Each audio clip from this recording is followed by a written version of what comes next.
All right, welcome back. So this week we're going to go into getting back from vacation, the do's and don'ts. So inevitably when people go on vacation, they come back and despite the advice from their trainers or their coaches, their nutrition coaches, they decide to get back on the scale. And unfortunately, once you step on the scale, you're put into this downward spiral. I gained weight. How did I do this? What went wrong? Well, nothing really went wrong. You had a good time. You got to spend some time with family. Maybe made some great memories. Even if you ate perfectly, just the cabin pressure from your trip will increase your weight. What it is imperative to not do is to hop on that scale. What everyone does, they hop on the scale, they get depressed, and then the next thing that you don't do is you don't go to the gym the next morning and get on the treadmill and run for 2 hours. You don't go in if you have an appointment with your trainer and go, you know what, I was really bad and I gained 5 pounds and I need to get pushed really hard. So if you have a trainer that's worth anything, they have a plan for the next 2 or 3 months of training, sometimes longer. So going in and saying, oh, I need to be pushed harder, I need to do this, or I need to do that, it goes against what the standard program is and what the typical program design is. So remember at the very beginning when we said calories are not a form of punishment, your weight fluctuation is not a benchmark for you to be abused. And that could be from yourself, from your trainer.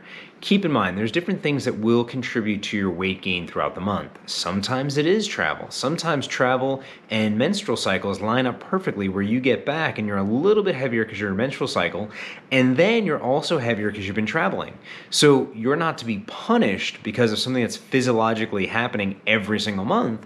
That would be silly. So when you come back, your body weight may be higher, your fluid retention may be higher. When we look at what it takes for you to gain weight over the course of an entire vacation, if you sat around and did nothing, if you ate nonstop, you could potentially add weight. However, most of us are moving, most of us are active. So some bad food choices are not the end of the world when you're on vacation. All that to say, when you get back from vacation, don't rush to get on the scale and see what you did. You know it's probably not going to be the best. Don't rush into the gym and start hammering out hours upon hours of cardio. And another big thing is don't get down on yourself. So something that people do a lot is they start trash talking themselves. How could I do this? I'm so fat. Sometimes it escalates to I'm a piece of shit and I can't believe I did this. And it becomes negative as far as like I'm a failure, I'm useless, blah, blah, blah. And that's not where we need to go. Your success is not pivotal on one weekend or 1 week vacation. You cannot undo weeks worth of training in 1 week. Inflammation can, water retention will look like it does, but you are never actually back to where you were 2, 3, 4 weeks ago. So if you've lost 10 pounds, you go on vacation, you gain 10 pounds, don't start going into that downward mental spiral of how bad of a person you are.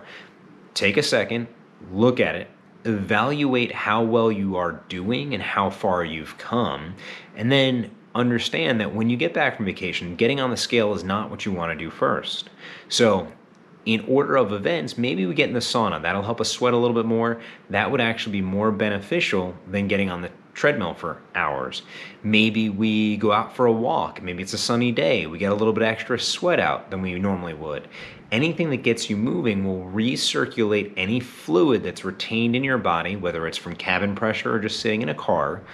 That will help you drop weight, and it'll help you drop weight quickly. You don't need to go to the gym and beat yourself up. You don't need to tell your trainer to change the plan so they can annihilate you. All you need to do is a little bit of movement to get the blood circulating, get any inflammation out of your system, and then get back on track. And know that next week will be better. So that's it for today. Remember, these are the don'ts for when you get back from vacation, because the last thing you want to do is abuse yourself when you return from vacation.